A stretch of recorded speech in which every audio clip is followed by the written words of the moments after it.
So what are you planning on doing for your English project? Oh, I'm gonna do a summary. What are you gonna summarize? So there's a short story you wrote called The Man Born Blind. I'm gonna summarize that. Don't think I've heard of that. Yeah, it's like one of his lesser known stuff, I think. I didn't know about it. It's in like a compilation of short stories that he wrote. Anyways, I'll give you a brief explanation of the story. Alright. So basically, there's a blind man. Well, he's not blind anymore, but he was blind when he was born, hence the title of the story. Anyways, he's blind, and he's with his wife. And he asks his wife, "What is light?" And his wife is like, "Heck if I know. It's all around us, I guess. Like, you see with it, you feel it, it's kind of warm." And this all perplexes the blind man, because he's been blind his whole life and is just now seeing. Basically, he thinks that he's not seeing light, or like he doesn't know what it is. It's weird. So he asks more questions, and eventually his wife is like, "Oh, light from this room is from this light bulb right here." And the man's like, "What? Why is it that light bulb? It's like, isn't it supposed to be something grander than just a yellow wire?" Because his whole life, this man has been reading stories, in Braille, of course, about light. Like, it's in reference, and it's saying light is magical and wonderful, and he knows what it is. And so when he was getting his surgery, he kept on thinking, "I want to see light. What is it?" And once he got his eyes opened, he couldn't find it, because light is what gives you sight, but how do you tell that? It's interesting.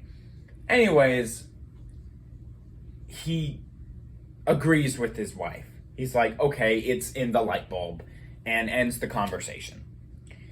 But he's still confused about light. So a few weeks later, his wife gets sick. Not deadly sick, like she's still alive, but she's just lying in bed all day because she's wanting to get well. Anyways, the man is super pumped because he feels like he's slightly being judged by his wife because she can see and he can't, and he's having to learn all these things. And so it's kind of just like a weight lifted off of him.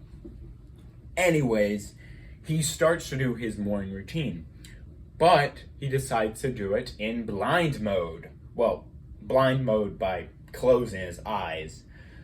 And so he goes to his bookshelf, all in Braille, and feels the book that he wants to read, and then picks it up, goes to eat, and eats while reading, and thoroughly enjoys it. It is the happiest he's been since he got his eyesight, because seeing is something he never has done in his whole life, and so it's super uncomfortable. While it's amazing he can see, and he's thankful for it, he likes being blind in the moment because it's what's familiar to him. Anyways, he decides to go for a walk because he still wants to find out what light is. So he starts walking, and there's a slight mist.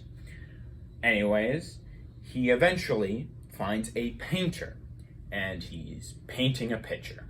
But the blind man doesn't really know what he's doing because he just got his sight more recently, and so he knows what painting is, but he doesn't know how to visually see it, if that makes sense, because it's all new to him. So he goes up to the man and says, "What are you doing?" And the man says, "I'm trying to catch light, you fool." And the blind man's like, "Great, that's what I'm trying to do." And so the painter points to these rocks covered in mist and says, "That's light. You can see it, and that's light."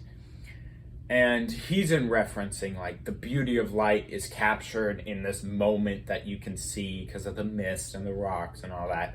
But the blind man takes it as that's the physical light. There it is. Wow.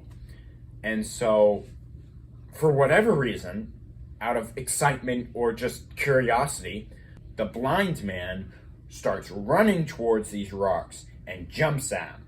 And these rocks are not just like out in the open, they're actually like in a canyon.